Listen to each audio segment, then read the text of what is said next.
खबरों की शुरुआत करते हैं। उत्तराखंड शासन में बड़ा फेरबदल किया गया है, जिसमें 44 आईएएस पीसीएस समेत कई अधिकारियों के तबादले किए गए हैं। वहीं 5 जिलों के डीएम भी बदले गए हैं। ललित मोहन रयाल को नैनीताल का डीएम बनाया गया है। आईएएस गौरव कुमार को चमोली का डीएम बनाया गया। आशीष कुमार भटगाई पिथौरागढ़ के डीएम बनाए गए हैं। आकांक्षा कोंडे अब बागेश्वर की जिलाधिकारी होंगी, जबकि अंशुल सिंह अल्मोड़ा के डीएम होंगे।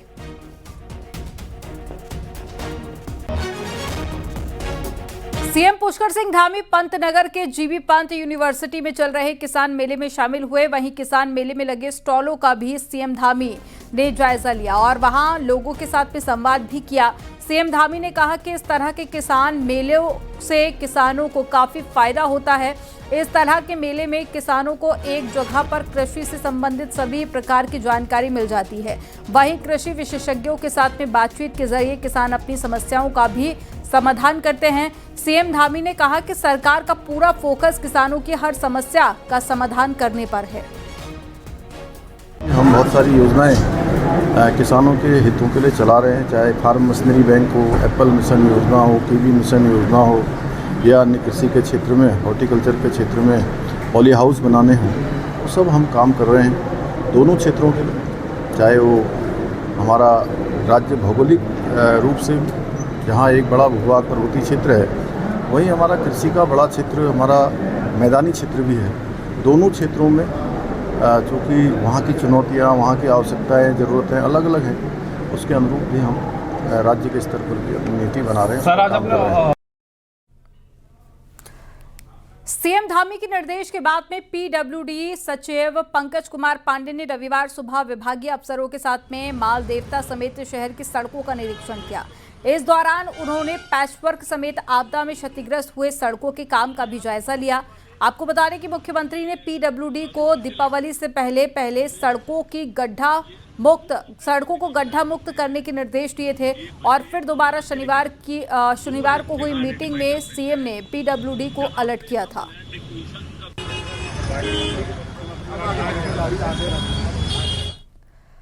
कफ सिरप के मामले में सीएम धामी के आदेश पर औषधि विभाग ने पूरे राज्य में छापेमारी की है और देहरादून, ऋषिकेश, हल्द्वानी, अल्मोड़ा, बागेश्वर में एक्शन लिया है और अब तक कफ सिरप के 350 से ज्यादा सैंपल लिए गए हैं। वहीं कई मेडिकल स्टोर्स के लाइसेंस भी रद्द कर दिए गए।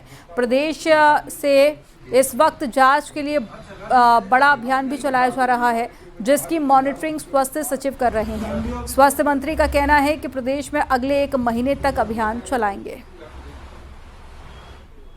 अभियान चलाया जा रहा है और कई दुकानें हमने सीज भी कर दी हैं और ये अभी पूरा 1 महीने तक हम इस अभियान को चलाने जा रहे हैं। रुड़की में पुलिस सत्यापन अभियान चला रही है, जिसके तहत पुलिस शहर और देहात क्षेत्रों में बाहरी लोगों और साथ ही किराएदारों का वेरिफिकेशन कर रही है। पुलिस ने बाहरी लोगों और किराएदारों का सत्यापन किया और खामियां मिलने पर मकान मालिकों का चालान भी काटा। साथ ही पुलिस ने गन्ना कोल्हू संचालकों को सख्त हिदायत देने के लिए कहा कि बिना पुलिस वेरिफिकेशन के कोई मजदूर काम नहीं करेगा। पुलिस के अभियान का मकसद अपराधियों और संदिग्ध लोगों की गतिविधियों पर नजर रखी जा सके। रुड़की में त्योहारी सीजन को लेकर खाद्य सुरक्षा विभाग लगातार छापेमारी कर रहा है और दुकानों से मिठाइयों के साथ में पनीर, दूध और मावे के सैंपल लेकर जांच के लिए भेजे जा रहे हैं और रिपोर्ट आने के बाद में आगे की कार्रवाई की जाएगी। खाद्य सुरक्षा विभाग के अधिकारियों का कहना है कि मिलावटखोरों के खिलाफ अभियान लगातार जारी रहेगा। अगर कोई भी व्यक्ति लोगों के स्वास्थ्य के साथ में खिलवाड़ करता है तो उसके खिलाफ सख्त कार्रवाई की जाएगी।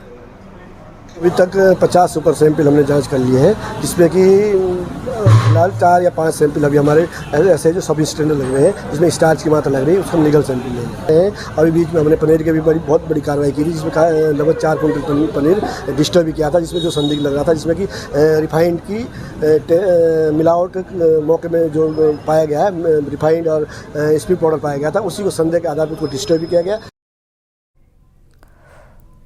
रुद्रप्रयाग का एक बेटा जिसने समंदर में अपने सपनों की राह चुनी थी, अब उसी समंदर ने उसे निगल लिया या कहीं छुपा लिया, किसी को नहीं पता। देहरादून में रह रहा परिवार अब हर दरवाजे पर दस्तक दे रहा है, इस उम्मीद में कि उनका बेटा लौट आएगा। आपको रिपोर्ट में दिखाते हैं।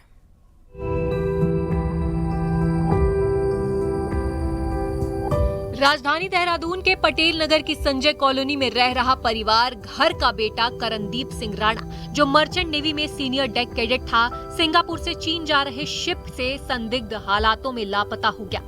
20 सितंबर की शाम को कंपनी से फोन आया, आपका बेटा मिसिंग है। करणदीप 18 महीने की ट्रेनिंग पर था, जिसमें से 12 महीने की ट्रेनिंग पूरी कर चुका था। ये उसकी आखिरी 6 महीने की ट्रेनिंग थी। लेकिन अब परिजन अब हर दरवाजे पर गुहार लगा चुके हैं, जिला अधिकारी से लेकर मुख्यमंत्री और प्रधानमंत्री तक, लेकिन आश्वासन के सिवाय कुछ नहीं मिला। पिता ने बताया कि कंपनी का कहना है कि घटना श्रीलंका के दक्षिण पूर्व में हुई। रेस्क्यू टीम भेजने की बात कही गई, लेकिन हकीकत अब तक रहस्य बनी हुई है। रात को 9:30 बजे मेरे पास फ़ोन आता है मुंबई ऑफिस से। कैप्टन ऋषिकेश है वहाँ पे, तो उनको फ़ोन आता है कि सर आपका बेटा मिसिंग है। मैंने कहा जी मेरा बेटा मिसिंग कैसे हो सकता है, वो तो समुद्र में, अगर मिसिंग भी है तो मैं यहाँ से क्या कर सकता हूँ। तो उन्होंने कहा सर हम रेस्क्यू ऑपरेशन चालू है, हम उसको ढूंढ रहे हैं, जैसे भी कोई अपडेट होता है हम आपको अपडेट करेंगे।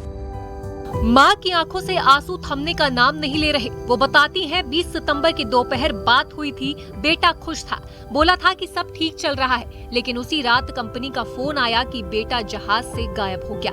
2 दिन बाद सिर्फ एक जूता और कैमरा मिलने की बात कही गई। बहन सिमरन कहती है करण बेहद होनहार था, उसने SIM इंस्टीट्यूट से टॉप रैंक में पढ़ाई की थी, 2021-22 बैच का टॉपर भी था। फिर दोपहर में उसका फ़ोन आया 12:15 बजे करीब, हमारी बात हुई 6-7 मिनट, तो ठीक था, नॉर्मल था बेटा, ऐसा कुछ नहीं था कि मतलब डेली की तरह जैसे घर की बातें होती है वही हमने की हैं। तो 20 को ये हुआ, 22 को इन्होंने बताया, 22-23 तारीख को, कि उसका शू और कैमरा मिला था डेक पे। 2 दिन बाद बताया, तो हमें वो भी स्ट्रेंज लगा कि आपको ये चीज़ पहले बतानी चाहिए थी, क्या पता कुछ पोर्ट्रे करने के लिए बताया जा रहा हो। इसके बारे में भी हम श्योर नहीं है, क्योंकि कुछ रिटर्न कंफर्मेशन नहीं है इसकी भी हमारे पास।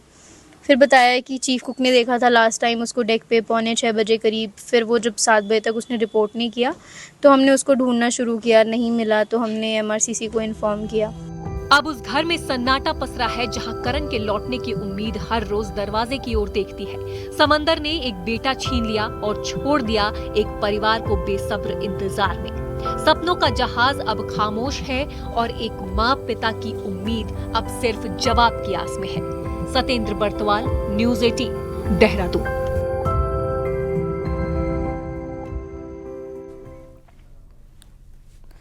रुद्रप्रयाग के कई इलाकों में गुलदार दिखने से लोगों में दहशत का माहौल बना हुआ है और अब तक गुलदार के हमले में कई लोग घायल हो चुके हैं, जिसके बाद में लोगों ने वन विभाग से गुलदार को पकड़ने के लिए पिंजरा लगाने की मांग की है। वहीं वन विभाग ने लोगों से सतर्क रहने के साथ में जंगल में अकेले ना जाने की अपील भी की है। छोड़ दिए हैं, खेत बंजर हैं और घरों के आसपास झाड़ियों के होने की वजह से गुलदार को अपने छुपने के लिए वो आदर्श स्थल मिल जाता है। वो थोड़ा सा एक है। दूसरा, प्रकाश की उचित व्यवस्था है, अगर लोग अपने घरों के आसपास बना के रखें।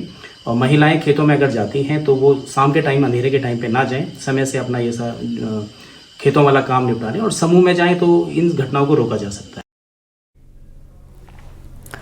राजाजी टाइगर रिजर्व के पश्चिमी हिस्से में 5 बाघों के ट्रांसलोकेशन के बाद में अब 5 और बाघ लाने की तैयारी है। वाइल्ड लाइफ डिपार्टमेंट ने इसके लिए नेशनल टाइगर कंजर्वेशन अथॉरिटी से परमिशन मांगी है। राजाजी के मोतीचूर वाले पश्चिमी हिस्से में हाल ही के वर्षों में कॉर्बेट से पकड़कर 5 बाघ लाए गए थे। विभाग अब 5 और बाघ लाकर इस एरिया में बाघों की संख्या बढ़ाना चाहता है, लेकिन इस बार ये बाघ कॉर्बेट से नहीं लाए जाएंगे, बल्कि कॉर्बेट के बाहरी क्षेत्रों में घूम रहे बाघों को लाने की कोशिश की जाएगी, इससे मैन एनिमल कॉन्फ्लिक्ट भी कम हो।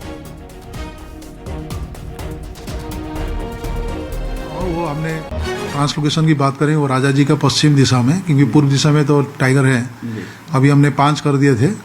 अभी उसका कैरिंग कैपेसिटी के अनुसार और 5 एडिशनल करने के लिए NTCA से हमारा कॉरेस्पॉन्डेंस चल रहा है। उम्मीद है कि बहुत जल्दी अप्रूवल मिल जाएगा।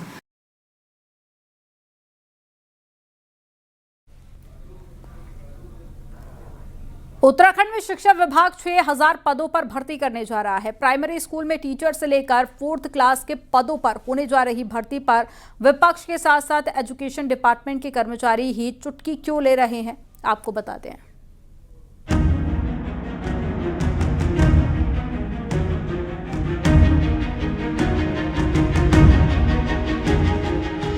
शिक्षा विभाग में 6000 पदों पर दिसंबर तक वैकेंसी निकलने जा रही है। शिक्षा मंत्री धन सिंह रावत का कहना है कि प्रदेश में 1400 LT, 2100 प्राइमरी स्कूल में टीचर और 2400 ऐसे कर्मचारियों को इस साल नियुक्ति मिलेगी जो उत्तराखंड के मूल निवासी हैं। साथ ही चतुर्थ श्रेणी में अब उन लोगों को प्राथमिकता दी जाएगी जिन्होंने उसी न्याय पंचायत में जमीन दान की हो या कोई गरीब परिवार से संबंध रखता हो, उसे वहीं के स्कूल में नौकरी में प्राथमिकता दी जाएगी। अभी हम अपने उत्तराखंड राज्य में 14 से LT के टीचरों को नियुक्ति देने जा रहे हैं। ये इसी महीने हम दे देंगे। हम अपने राज्य में 2100 प्राइमरी के टीचरों को भी नियुक्ति देने जा रहे हैं कि अब प्रत्येक हाई स्कूल और इंटर कॉलेज में हम एक चतुर्थ श्रेणी से लेके और 4 चतुर्थ श्रेणी के कार्मिकों को रखने जा रहे हैं। हम अपने राज्य में 2400 लोगों को इनको भी नियुक्ति देने जा रहे हैं। तो कुल मिला के इस 2 महीने में हम 6000 लोगों को शिक्षा विभाग में नौकरी देने जा रहे हैं और ये 6 के 6000 लोग उत्तराखंड के मूल निवासी होंगे। मंत्री जी का यही बयान राजनीतिक दलों के नेताओं से लेकर शिक्षा विभाग के कर्मचारियों के गले नहीं उतर रहा। विपक्ष जहां सवाल पूछ रहा है कि प्रदेश में बाहर के लोगों को कब से नौकरी मिलने लगी। नियम के अनुसार साल 2011 से उत्तराखंड में मूल निवासियों को ही नौकरी मिलती है। वहीं विभाग के कर्मचारी भी कहते हैं कि ये बयान समझ से परे है। कहीं एक तो उन्होंने कहा कि ये मूल निवासी होंगे, ये तो पहले से है। मूल निवास प्रमाण पत्र दिखाना आवश्यक है और मूल निवासियों की ही नौकरी लगती है। दूसरा, उन्होंने कहा कि 2400 पद हम चतुर्थ श्रेणी कर्मचारी में रखें, 1 या 4। उन्होंने कहा 1, फिर कहा 4। तो इसमें उस बात को स्पष्ट कर देते जो हम लगातार कह रहे थे कि 2200 हाई स्कूल और इंटर कॉलेजेस को बंद करके ये 695 स्कूलों में परिवर्तित कर रहे हैं। 2010 से हमारे उत्तराखंड में जो व्यवस्था है उसके अनुसार हमारे यहाँ पर श्रेणी ग और जो घ के पद हैं वो सब उत्तराखंड के जो अस्थायी निवासी हैं उनके लिए ही अब यहाँ पर व्यवस्था है। वैसे उत्तराखंड में 6000 पदों पर नौकरी का पिटारा खुलना अपने आप में अच्छी खबर है, लेकिन मंत्री जी के बयान से कंफ्यूजन खड़ा हो गया है कि क्या उत्तराखंड में बाहरी लोगों को भी नौकरी में प्राथमिकता मिलती रही है। न्यूज़ 18 के लिए देहरादून से भारती सकलानी उनियाल की रिपोर्ट।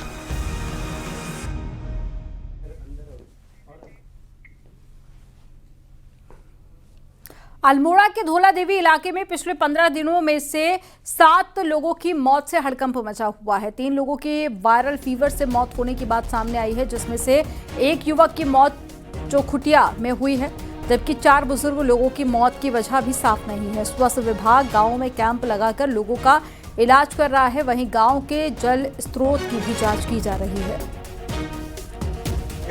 वायरल डिजीज इसके कारण जो वर्तमान में है 3 डेथ उसमें रिपोर्ट हुई है। बाकी जो 4 डेथें हैं वो एजेड हैं, किसी की एज 65 है, किसी की 70 है, किसी की 72 ईयर्स है। तो हो सकता कोमोर्बिडिटी रहा हो उनको या और COPD रहा हो, एग्जिस्टिंग रहा हो, और लगातार टीमें वहाँ सर्विलेंस कर रही हैं और ये सर्विलेंस लगातार पानी की ब्लड सैंपलिंग की वहाँ जांच चल रही है। ऐसी जानकारी आने के बाद हमने जो धौला देवी क्षेत्र और चौखुटिया क्षेत्र में हमारे CMO और उनकी पूरी डॉक्टर्स की टीम जा रही है। जिला प्रशासन की भी जानकारी के अनुसार उसमें कार्रवाई कर रहे हैं जहाँ जहाँ पर उनको सूचनाएं मिल रही हैं। मेडिकल की भी पूरी तरीके से तैयारी कर रहे हैं।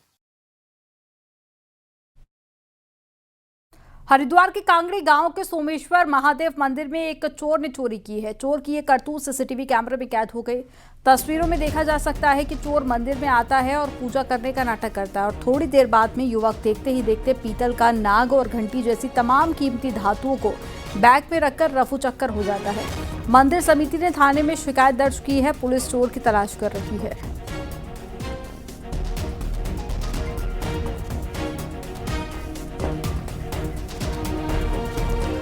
रुड़की में खानपुर के चंद्रपुरी खादर में 2 पक्षों में मारपीट का वीडियो सोशल मीडिया पर वायरल हुआ। जानकारी के मुताबिक एक मेले में मामूली कहासुनी पर 2 पक्षों में जमकर मारपीट हुई थी। वहीं पुलिस ने मामले में 3 युवकों के खिलाफ मुकदमा दर्ज किया और मामले की जांच की जा रही है।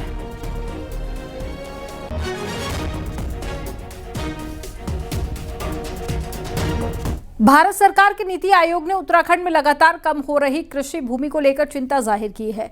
आयोग ने चेताया है कि अगर इस पर ध्यान नहीं दिया गया तो एक तरह से डिजास्टर बन सकता है। आपको रिपोर्ट में दिखाते हैं।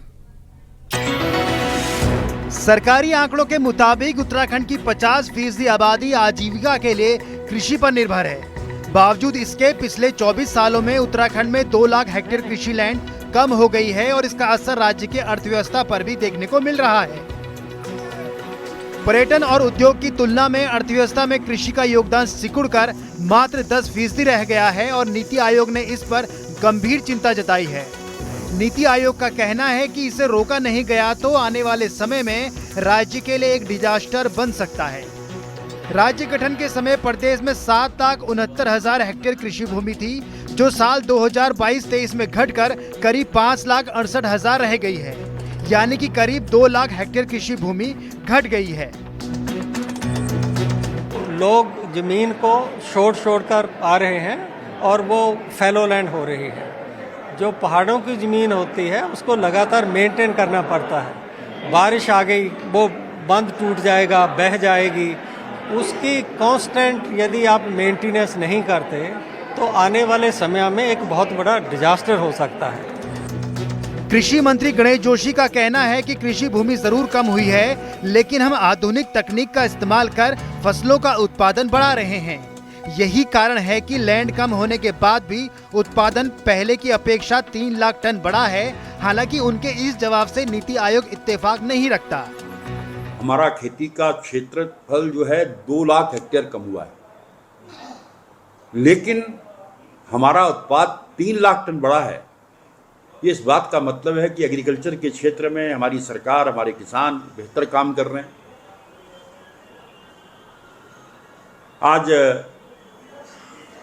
अन्न के क्षेत्र में हम आत्मनिर्भर हुए हैं।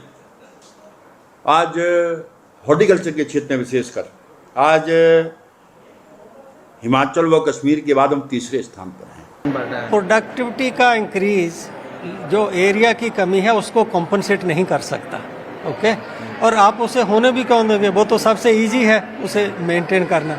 तो वो ये सोचना कि उत्पादकता में वृद्धि उसको कॉम्पनसेट कर देगी, वो देखो लैंड का डैमेज हो जाना, यदि आप उसको कल्टीवेट नहीं करोगे, मेंटेन नहीं करोगे, वो आगे वाले जनरेशन्स को अवेलेबल नहीं होगी यदि किसी समय पे आप उसको कल्टीवेट करना चाहें।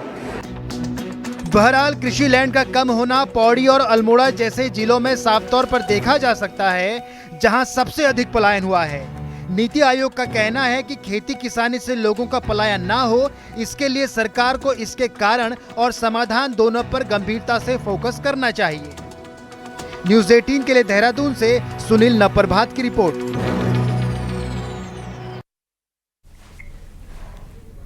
चलिए अब देखते हैं पहाड़ टॉप 10।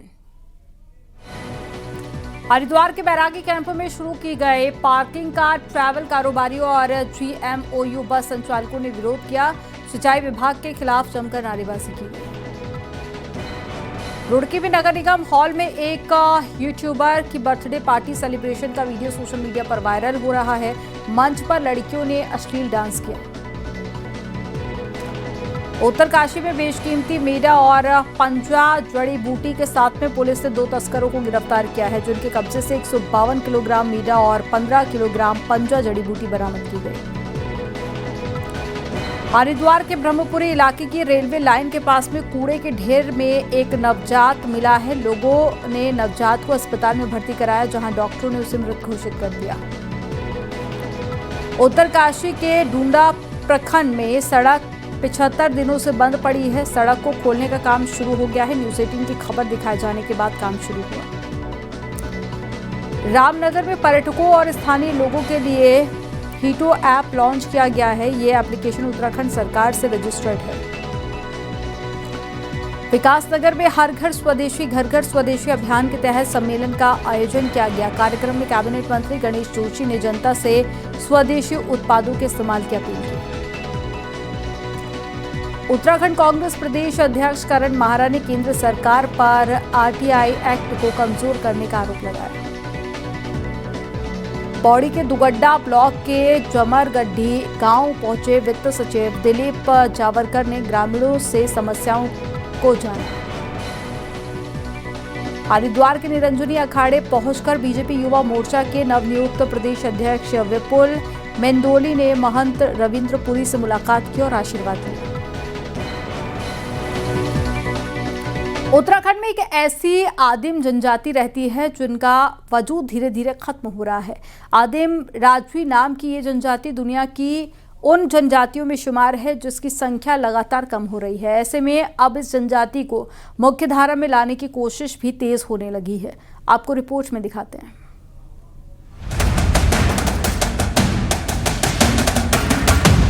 पिथौरागढ़ और चंपावत के कुछ इलाकों में आदिम राजी जनजाति सदियों से रहती है, लेकिन आज ये जनजाति खुद को बचाने की जद्दोजहद में है। हालात ये हैं कि राजी जनजाति के अब सिर्फ 130 परिवार ही बचे हैं। भयंकर गरीबी और पिछड़ेपन के कारण इस जनजाति के ज्यादातर लोग समय से पहले ही दुनिया को अलविदा कह देते हैं। राजी जनजाति की औसत उम्र 50 साल से भी कम आंकी गई है। ऐसे में इनके लिए बेहतर हेल्थ सर्विस पहली दरकार है।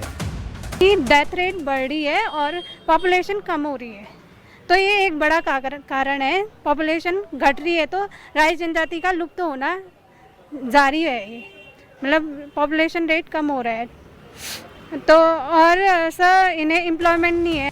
राजी जनजाति की कृति रजवार ऐसी पहली लड़की हैं जिन्होंने कॉलेज की पढ़ाई की है। साथ ही कृति इस जनजाति से निकलने वाली पहली पंचायत प्रतिनिधि भी हैं। सरकार भी अब इस जनजाति को मुख्य धारा में लाने के लिए कई योजनाओं में एक साथ काम कर रही है। जंगलों में रहने वाली जनजाति को सम्मेलनों के जरिए मुख्य धारा से जोड़ा जा रहा है। ढांचागत विकास काफ़ी हुआ है, मगर मानव संसाधन विकास जिसे हम कहते हैं, जैसे शिक्षा जिसमें टीचर हों, हॉस्पिटल जहाँ पर डॉक्टर हों, और सबसे बड़ी उनकी आजीविका, और 2006 का जो वन कानून है उसके तहत उनके ज़मीनों पे उनका मालिकाना हक। राजी जनजाति दुनिया की सबसे दुर्लभ जनजाति में भले ही हो, बावजूद इसके इन्हें अब तक जमीन का हक तक नहीं मिल पाया। जमीन नहीं होने से ये जनजाति कई अधिकारों से दूर है। साथ ही रोजगार और शिक्षा से भी इसे जोड़ा जाना है ताकि ये आदिम जाति इतिहास के पन्नों में दर्ज ना हो पाए। न्यूज़ 18 के लिए पिथौरागढ़ से विजयवर्धन उप्रेती की रिपोर्ट।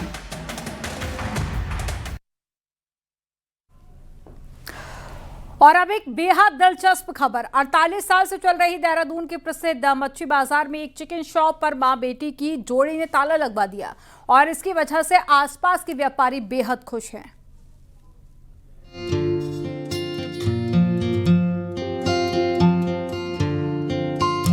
देहरादून के मछली बाजार को शिफ्ट करने की मांग लंबे समय से चल रही है, क्योंकि पलटन बाजार में बीचों बीच बनी इस मच्छी मार्केट के पास में मंदिर और गुरुद्वारा है और लोग इस मछली बाजार को दूसरी जगह शिफ्ट करने की मांग कर रहे हैं, जिसको लेकर कई बार स्थानीय निवासी और व्यापार मंडल के लोग शासन और प्रशासन से मांग भी कर चुके हैं।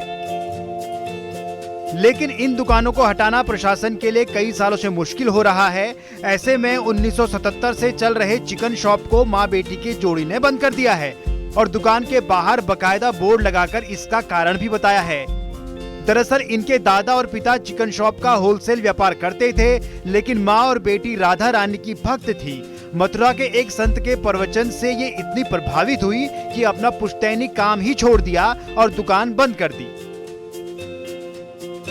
मैं राधा रानी को बहुत मानती हूँ और राधा रानी ही मतलब कहते नहीं वो ही मेरे को राह दिखा रही है। तो मैंने ये सोचा कि किसी जीव को परेशानी देके, नुकसान देके, किसी जीव की आत्मा दुखा के हम अपनी जुबान को कष्ट दे रहे हैं। और प्रेमानंद जी ने एक वीडियो में बोला था कि काटने वाला, बेचने वाला, खाने वाला तीनों ही गुनहगार है। और फिर मैंने कहा कि यार पैसों से कहीं ज़्यादा इम्पोर्टेंट ना धर्म की राह है। क्यों आपने अपना बिजनेस छोड़ दिया? नहीं, हमारा बिजनेस बहुत अच्छा था। पूरे देहरादून में हमारा आनंद चिकन पैलेस का नाम था। बस हमने ये काम बंद करना था, लेकिन हम बंद नहीं कर पा रहे थे। लेकिन जब हमारे बाबा जी की कृपा हुई, राधा रानी की कृपा हुई, प्रेमानंद जी की कृपा हुई, तभी ये काम बंद हो पाया। वहीं व्यापार मंडल से जुड़े लोग बताते हैं कि कई बार प्रशासन से इन दुकानों को बंद कराने की मांग की गई, लेकिन कोई कार्रवाई नहीं हुई। प्रेरणा लेते हुए काम छोड़ा है तो बहुत ही सराहनीय है और बहुत ही हिम्मत का काम है। कई बार वार्तालाप हो चुकी इस विषय में कि इन्हें कहीं ऐसी जगह शिफ्ट किया जाए कि जहाँ से इनके काम भी प्रभावित ना हो और यहाँ पर भी ये दूसरा काम खोल सके, मगर अभी तक कोई ऐसा स्टेप उठा नहीं है। वैसे मछली बाजार से आने वाली दुर्गंध से लोगों को काफी परेशानी होती है और एक दुकान बंद होने से अब लोग खुश भी हैं और इस काम की सराहना कर रहे हैं। न्यूज़ 18 के लिए देहरादून से भारती सकलानी की रिपोर्ट।